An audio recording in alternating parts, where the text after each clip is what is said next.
कैसा रिस्पांस आप जनता में देखते हैं? क्या कुछ अभी तक आप कम नहीं करते? प्रधानमंत्री मोदी जी ने देशों में गरीब के कल्याण के लिए अनेकों योजनाएं चलाई।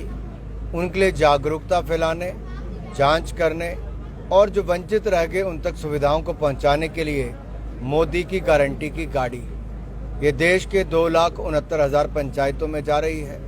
लगभग 4100 शहरी निकायों में भी जाएगी और देश के करोड़ों लोगों तक जहां एक और जागरूकता करेगी, वहीं पर सुविधाएं देने का या फिर जो वंचित रह गए थे उनको जोड़ने का काम भी करेगी।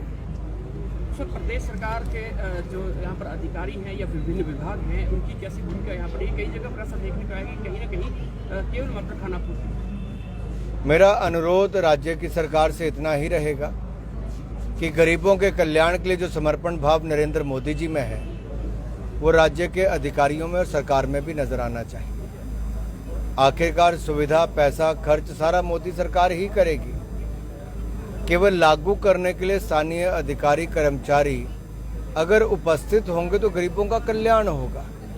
जिस सब के लिए हम लोग एक सेवा भाव से सत्ता में आते हैं तो हम सबको अपने राजनीतिक दलों से ऊपर उठ के हमें गरीब कल्याण के लिए कार्य और राज्य के विकास के लिए काम करने चाहिए।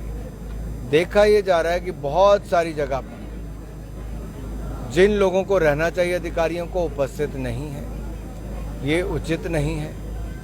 इससे जो भाव है पीछे की ज़्यादा से ज़्यादा लोगों को लाभ मिले वो नहीं हो पाएगा। मान लीजिए अगर हेल्थ मेला लगना है, अगर जांच होगी तो कम से कम किसी को कल को दिक्कत ना आए। ब्लड शुगर होगा या 10 तरह की अन्य बीमारियां होंगी, अब डॉक्टर ही नहीं होगा तो क्या होगा। प्रदेश सरकार का 1 साल पूरा हो रहा है, कल कांगड़ा में जश्न मनाया जा रहा है, क्या कहना चाहिए? मेरी ओर से उनको 1 साल पूरा होने पर बधाई और शुभकामनाएं। लेकिन याद 1 साल के बाद जरूर करवाना चाहूँगा कि बहनें इंतज़ार कर रही हैं 1500 रुपये महीने का। 18,000 रुपया एक एक बहन का नुकसान हो गया। ऐसी 23 लाख बहनों का 18,000 रुपये का नुकसान, क्योंकि 12 महीने की 12 किश्तें नहीं आई। हर परिवार का नुकसान क्योंकि 300 यूनिट बिजली के मुफ्त में नहीं मिले। हर पशुपालक का नुकसान क्योंकि 100 रुपये लीटर दूध नहीं खरीदा गया। हर युवा को ठगा हुआ महसूस करता है युवा, क्योंकि उसको रोजगार देने की बात कही थी, नहीं दिया। हर बागवान को अपने मूल्य तय करने थे, आपने वो नहीं करने दिए। उल्टा उनको अपनी फसलें नदी और नालियों में बहानी पड़ी। फिर 600 करोड़ रुपए का स्टार्टअप फंड आपने देना था, आपने वो नहीं दिया। जो वायदे किए थे, गारंटियां दी थी, वो फेल हो चुकी हैं।